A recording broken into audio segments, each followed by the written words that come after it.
Now to South America and a look at some of the pressing social problems of Peru.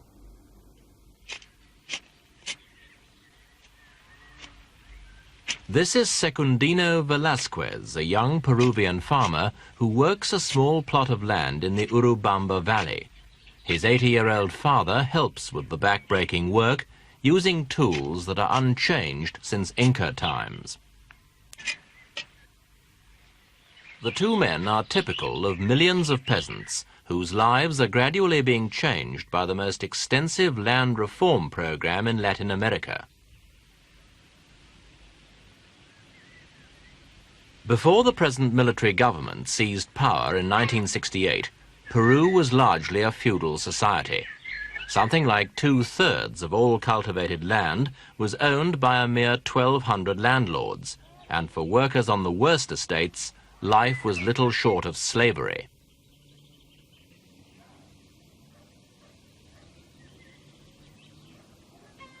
All this is now changing. In the last 5 years, the authoritarian government of General Velasco has broken up huge tracts of land and parceled them out among the former landless laborers. It's also created new local councils in which farmers can discuss their own problems with government officials. It's hoped this new scheme of things will rekindle a sense of purpose among the peasants and wipe out the monumental apathy which generations of poverty has caused. But for many, the changes have come too late. In the last 20 years, thousands of laborers have left the land to seek a better life in the cities, and especially in the capital, Lima. A tiny minority succeed, perhaps as street vendors or in the hundreds of sidewalk stalls that litter the city. But most find only a different kind of poverty, one that's all the harder to bear because it exists side by side with obvious signs of wealth and privilege.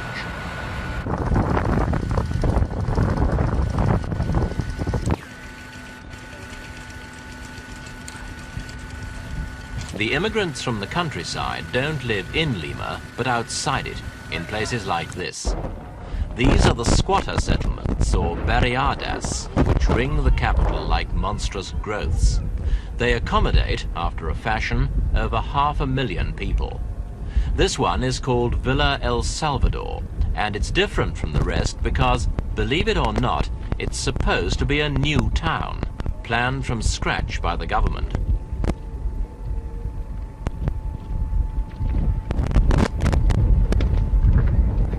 Villa El Salvador was founded only 4 years ago, after several thousand landless peasants invaded Lima's most select suburb and refused to leave until the government promised to house them.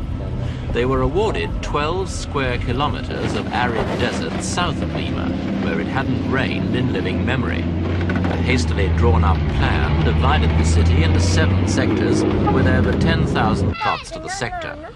The government sold the land at $20 a plot, and the squatters themselves had to provide all building materials. The result was instant shantytown.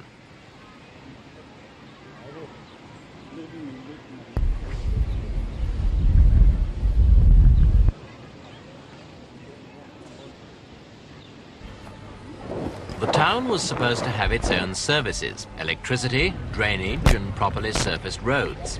But the news that plots could be bought so cheaply and that even government loans were available brought thousands more squatters to the area. Within months, the site was overwhelmed, and the basic services of power and sewerage are still missing today. Water is available, but as the notice says, it can't be drunk straight from the pipe, and everyone is urged to conserve it. It's dispensed by the bucketful and has to be paid for in cash.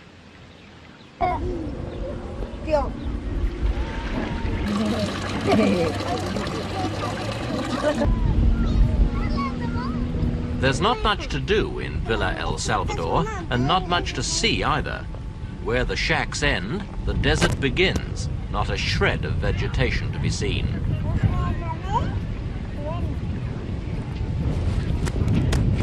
With revolutionary optimism, the planners allotted large areas for factories, parks and shops. All of them remain empty sand.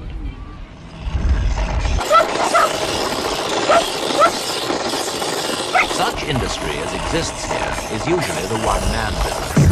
Local industrialists have not been tempted out of Lima. Why should they be? There are no services, no roads, and no market, because nearly all the town's 150,000 people are so poor they can't afford to buy anything in quantity. The government has just announced that it intends to set up its own factories and invite the workers in them to share in the profits.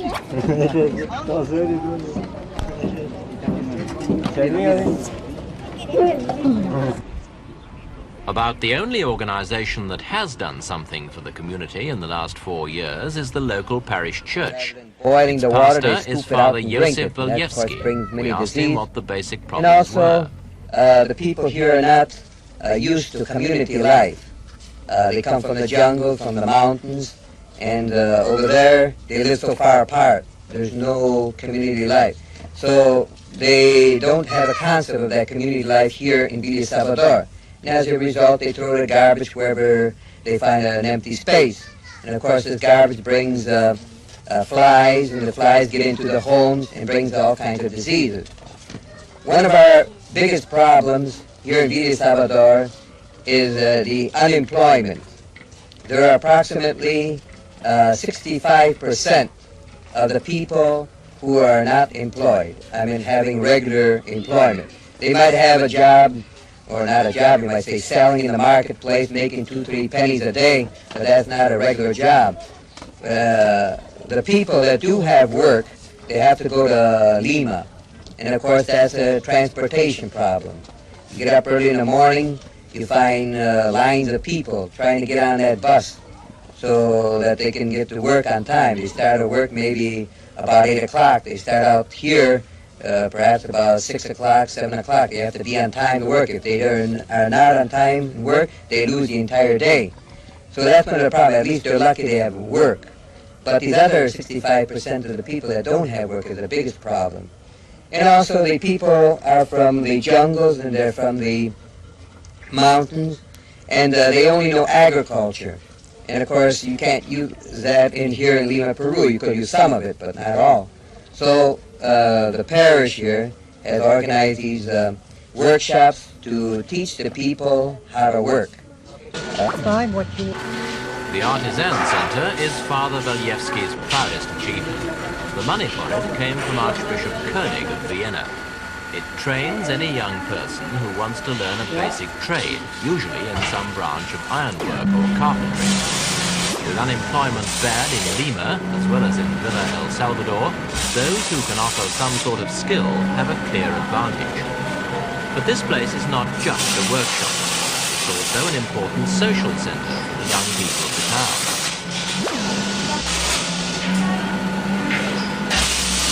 Get it on him.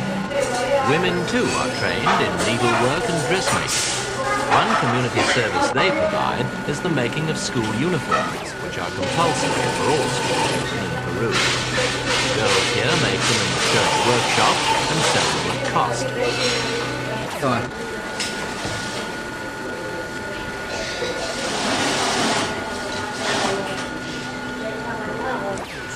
Villa El Salvador has 14 schools, each with over 1,000 pupils.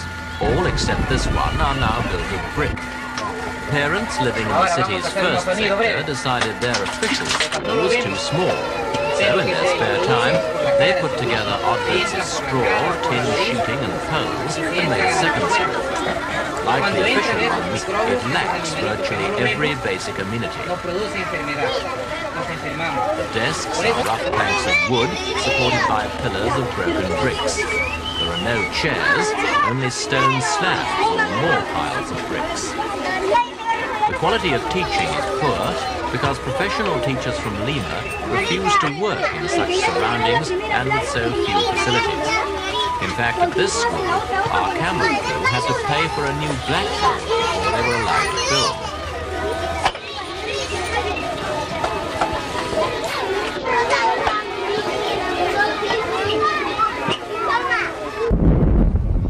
After 4 years, the first permanent buildings are at last making their appearance in Villa El Salvador. But only those with jobs and a little money can afford to build. although in the rainless desert, waterproofing is not important, some protection is needed against the hot, sand-filled wind that constantly blows across the town.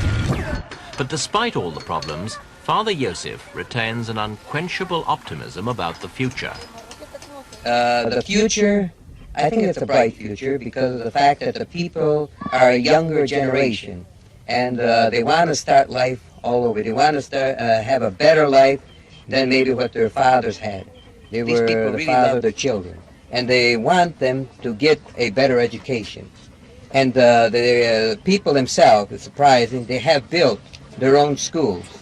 They started out with the steras, and now you notice that the schools are all built out of bricks and cement. So there is a good sign that they do want to get ahead, and I really see a future here in Villa Salvador. Brave words, but it will take more than hope to make Father Joseph's belief a reality. It will take cash, plenty of cash, and a coherent policy for investing it. Such a policy will be impossible to carry out so long as thousands of new immigrants like these are allowed to flood into Villa El Salvador. The town's growing by 200 families a week. Unless this tide can be turned, conditions are likely to get worse, not better.